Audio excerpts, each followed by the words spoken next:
Hey guys, this is Donya with the Roundcast County Coffee Break, and today we're talking to Miranda Johnson. But first, I want to thank my sponsors, CMB Bank in Queen City, Domino's Federal Credit Union, Texarkana Contractors, and Fire and Knives in Linden, Texas. But we are talking about the executive director of Atlanta City Development Corp. That is quite a title, Miranda. Can you tell us a little bit about yourself and your occupation? Sure. Again, I'm Miranda Johnson. I've lived in Atlanta since 2011. In 2013, I came to work here with the Atlanta Area Chamber of Commerce. And in 2016, I became the executive director for the Atlanta City Development Corporation, which we affectionately refer to as ACDC. Rock on. Yeah, but just a little abbreviation because you're right. It is a mouthful. Interview, and I was talking to her. I was like, "What is your official title?" And when she wrote it down, I was like, "Oh my, that's quite a title to have for sure." So there's a lot on in Atlanta, and you have a lot to do with that. And first of all, you do an amazing job. So I just want to thank you. You do awesome Thank you. for I, sure. I appreciate the support and encouragement. Well, you absolutely do a great job. We want to talk about the Christmas decorations. There's a lot going on. The streets look different. They look amazing. Tell us about what's going on there. Okay, so first of all, I do work for a board of directors that has a large part in the decisions that we make on our different projects and the way that we spend those public funds. Atlanta City Development Corporation is fully funded by local sales tax collections. And so we are a Texas economic development organization, but our main focus is community development and economic development. So that's just a little bit of background. But one of our areas of focus is downtown development and beautification. And so when it comes to the new Christmas decorations, my board of directors prioritized updating our Christmas decor and trying to come across as a destination for Christmas, for tourism, for local residents and people who just want to shop, to eat downtown, to spend time downtown. And we felt like it was an important priority just to support our local merchants, like the Absolutely. Cafe Crema where we are right now, and just show them that we're pouring back into downtown and want to help them be as successful as possible by creating a positive ambiance for people It to come is. and enjoy. It is. And I'll tell you what, now your position, or has that always been around, or is that a new position for Atlanta? No, it's been around since the 90s. Okay. They just didn't maybe did do a whole lot. Oh, no, they've done They a did? lot. They've done a lot. I think maybe people don't realize that, like Yeah. the brick sidewalks downtown, the decorative street lamps, the museum at the depot, all of those are previous ACDC projects and were curated starting in the 90s when they formed the organization. Even like the recruitment of Luigi's Italian to help revitalize downtown, that was spearheaded by ACDC.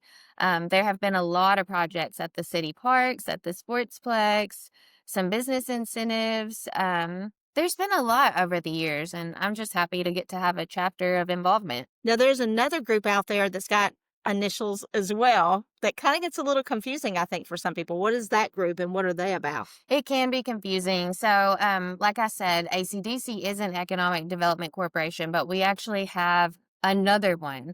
So in Texas, you can have a type A EDC and a type B EDC. Atlanta actually has both. So city development is our type B where I work. Okay. Our type A is called Atlanta Economic Development Corporation. All right. And so you have Atlanta City Development, that's mine, and Atlanta Economic Development, which the administrator is Danica Porter, our city manager. They have their own board of directors, and they oversee projects at the Atlanta Business Park, as well as other private, or not private projects, but other special projects that lead to job creation Okay. and industry development. Industry development. Okay, gotcha. That kind of helps separate the two, but the things that's going on. But the Christmas lights are amazing this year.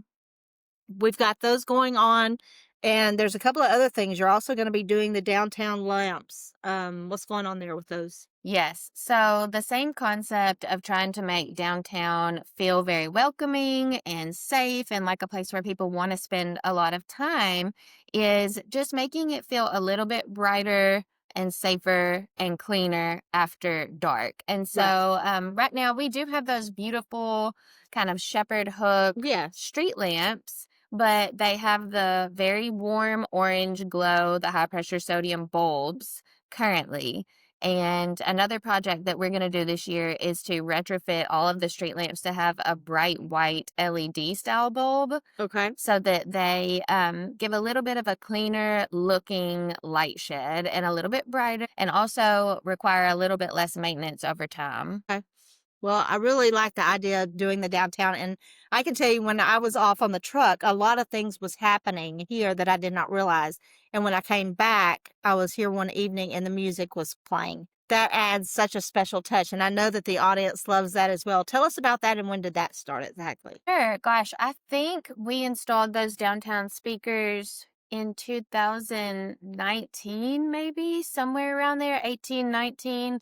And those speakers, I think that I had first seen that at one of the national Main Street conferences. So Atlanta is not a Main Street, we're not a designated Main Street community, but of course we have a thriving downtown and we look for similar projects. And so I had attended one of those conferences, and the manufacturer of those speakers that has set up for so many communities, they were at that conference at the vendor expo.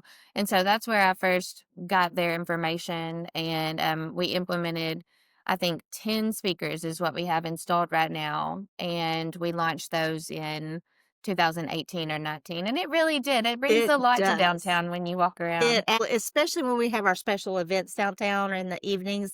I just love that. And it gives you a homey feel. And I think that's one of the best touches that y'all have done for sure. Now, I also want to talk about the accent lighting projects going on at the depot and the caboose area. What's going on there? I know the chamber moved out of there. So what's happening there? What's going to be going on? Okay. So it seems like lighting downtown is kind of our general theme this year, I That's guess, good though. a lot of our projects. But again, just to increase kind of a feeling of safety Hmm. and also beauty, because the historic depot is a landmark downtown. And yes, it's been the Chamber of Commerce for many, many years, but it's also the Atlanta Historical Museum and it's our official visitor center. And so the depot is getting ready to undergo a big renovation that Okay. is spearheaded by our tourism department, who occupies that space. They'll run the visitor center, and Kelsey Knox, the tourism director, runs the museum now. And they are going to update the windows, update the doors. They're doing some indoor reworking to really launch a very cool expanded visitor center and give some additional museum space to kind Okay. of do some programming and some different things that Kelsey has in the works. But ACDC is going to do an exterior lighting project, basically where we just have lights installed under the eaves around the building, and they will shine back down to light the building all around, so that when traffic is coming down Main Street headed toward downtown, right as they, come in across the tracks, the first thing that they see will be the nicely lit, freshly renovated depot. That is cool. And it'll really be a landmark piece, which it is, and it should be showcased in that way. Absolutely. I know I've gone in there a couple of times and it's really a neat little museum in there, but I don't think a lot of you guys even know that it's going on or that you can get in. Is it open now or is it shut down right now? No, it's open with regular operating hours. I can't remember what those are at that time, but if people want to find out more about that, they can contact Kelsey Knox, our tourism director, or they can find Experience Atlanta, Texas on Facebook. I think it's And her that's a tourism great page. website too. That is really cool.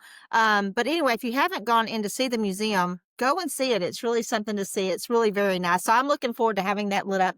And you're right, as far as the lighting goes, feeling of safety, I'm going to use Shreveport as an example. That boardwalk is a beautiful boardwalk, but that people felt unsafe. And so now it's basically completely shut down. And we don't want that happening to Atlanta. And so that's why the lighting is so important to keep that open so people can come here in the evenings and feel safe. Yeah, absolutely. And we want to encourage our merchants to feel like they can open their doors past 5 p.m. Right. And like it's a place where customers still want to come and shop, because it is difficult for some people to get off work and get downtown to support the local businesses by 5 or 5:30. Right. And so trying to create a more welcoming environment for these businesses just to be open after dark, I hope will be a good initiative for them. I would think so, and even just staying open, like you said, just a couple of hours, even till 7 o'clock in the evening would be really great because the school teachers that get off work or somebody that gets off 5, we miss the downtown experience.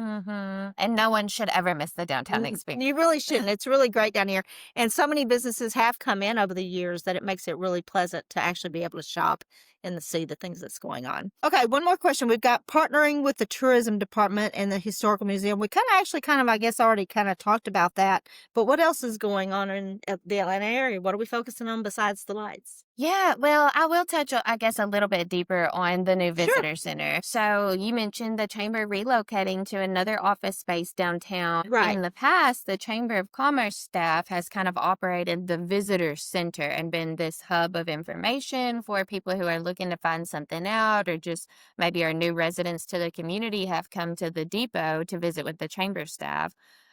We are going to hire someone to come in and work that front desk and be that point of contact so that even with the chamber not being there, we will have regular operating hours of the visitor center because we still feel like that's very important. That is important. It really is. And another thing that we're going to do is install, I guess you would call it a kiosk. Okay. It's going to be kind of a historic styled kiosk, sort of looks like a monument almost. It's a little bit hard to explain, but it's going to look good, and it's going to be kind of themed along the lines of the depot renovation in similar styles with some matching paint colors, but it'll have a nice craftsman style appearance, and it'll be four-sided.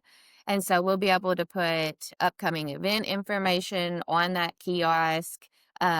Maybe something about the historical museum. We haven't designed what the initial panels will look like, but we are going to do a map, most likely, of downtown, kind of Okay. almost like a directory if you were to go Yeah. to a shopping center or something of that nature, so that in the hours where the visitor center may be closed, people can still easily access this kiosk for some quick information and a little bit of wayfinding. And I think that will be a neat installment. So that's something else we plan to do this year. And that's gonna be over near the caboose area? It will. It will Okay. be at the caboose. We haven't decided exactly where we're gonna place it yet, but yes, they're at the depot. And is it gonna be, like, electronic? So, is it like a touch screen, or is it gonna be, this is the map and it's just kinda It'll staples be in? backlit panels, and Okay. so it won't be interactive like a touch screen, but it will be attractive and, just one more element of lighting at Yeah. nighttime where you can see it easily, and then those, they're like translucent, um, film of some sort, these Okay. panels that you put on, and then the light shines through the back, and they just look really nice. But honestly, we considered a digital option, but decided for long-term upkeep, Upkeep, right. it might be too much, and so we are going with the style of the backlit panels. Yeah, I think that's a great idea because like you said, some people may be coming in and the museum actually being closed and they still wanna find out what are restaurants downtown, what are some things that are still open. Yeah. Um, is there anything else about the depot that you wanna talk about or that's there, or do you wanna just move on to the next question? Sure, we can move on and maybe talk about some park projects. That would be great. Let's talk about the park because I know when I grew up at the park, the pool was there. It was a whole big deal. But the pool's been closed down for years now, even though we've got great equipment there. And I do see a lot of kids and everything that are always there at the park. So tell me what's going on there.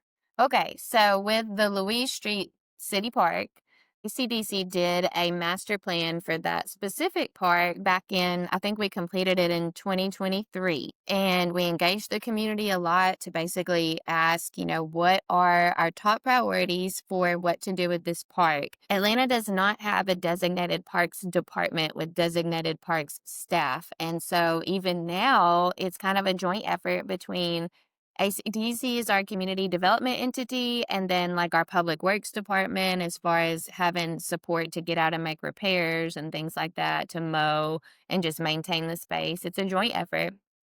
So we felt like it was important to do a master plan so that we had a little bit of visioning and community guidance in terms of how did we spend public funds Sure. on park repairs and future improvements.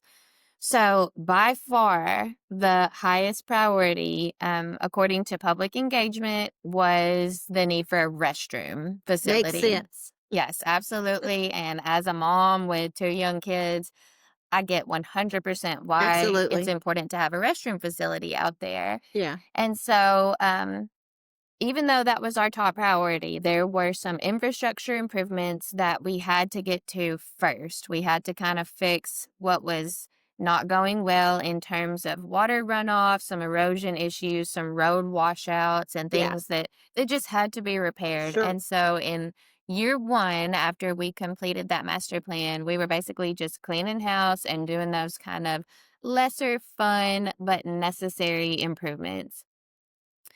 In that time, we started applying for grant funds for various projects. I think we submitted 3 applications and we actually received grant funding from Texas Parks and Wildlife for a recreational loop trail. This year, that project is ready to be implemented. So we're going to start building the trail this year. Okay. Now, I don't mean to interrupt you, but where's this trail going to be? This trail is going to be a pedestrian pathway, a non motorized pathway that runs largely around the perimeter of the park. And then also, it'll be a little bit of connective pathway between existing park amenities, like the lower parking area, connecting that back up to the playground area and the new restroom facility that we're planning to build this year, just within budget. We didn't receive grant funds for that. So instead, that's just a budget project, but in 2026, we do plan to build a trail and a restroom. So, That is awesome. That's actually very exciting to find out because I know me, I'm always looking for different places to walk. mhm. And we've got the one out by the sportsplex back there. But other than that, you have to drive further into Texarkana at the lake and that kind of thing to find a trail. So I think that will be amazing to add to it. I think it will too. I think it will be really utilized because the park is not so sprawling that you couldn't walk the whole loop and then also keep an eye on your kids as your Yeah. kids play on the playground, or they could rollerblade. It'll be a non motorized trail, but a paved trail so that you could easily skate or skateboard or ride a bike or push a stroller or walk or jog. Any of those uses will be perfect. That's exciting. It'll be about a half-mile loop, zero 0.5 to zero 0.6 miles as a loop trail in distance. So it'll be easy to track your Yeah. progress too. That's amazing. I think that's one of the greatest things ever. I know there's a lot of work that's going to be done on that road, as far as potholes and that kind of thing, because that is one of the most beautiful stretches coming into Atlanta is going It down that is. road. So yeah, I'm hoping some of those roads get cleared out. I think they've been working on it, haven't they? Now, are you talking about Louis Street, Yeah, the main road? the main Yes, road. they have. They Yeah. recently repaved it, and it's a very big improvement, Yeah, I need to go down there because normally it's like because it has been so rough, but it's one of my favorite drives. So I need to go especially and this time of year with the leaves. yeah, and just the way the road curves around it, it really brings you into the nice area of Atlanta. Yeah. I mean, it's a great experience. So yeah, so that's going on at the park. So you think in 2026 that will be completed, or The goal is to complete both projects in 2026. Yes. that is amazing. I love that. All right, is there anything else in town that's going on that we need to know about? Well, I think we've talked about a lot of things. If people do want to stay in the loop with what Atlanta City Development is working on, of course, they can always contact me directly, or we do have a public meeting once a month. Okay. The traditional meeting date is the last Tuesday of the month, usually around noon at City Hall, but we always post notice. Our meeting agendas are always posted on the front door of City Hall. And the public is welcome to attend, give feedback anytime they want to. I think that's amazing. So be sure when we have places where we can actually go and give our opinions or whatever, it's always good to go and do. I mean, that's to be part of Atlanta and make it feel home for your family, right? Yes, and community development is absolutely for the community. And it's important that people understand what's going on and that their voices are heard and that all stakeholders are being included because, again, these are public funds and these are public projects that are meant for the enjoyment and improved quality of life of our residents. Yeah, absolutely. It's a big thing. So if they wanted to reach you, do y'all have a Facebook page? And if so, what is that Facebook page? We do. It is Atlanta City Development Corporation on Facebook. Okay.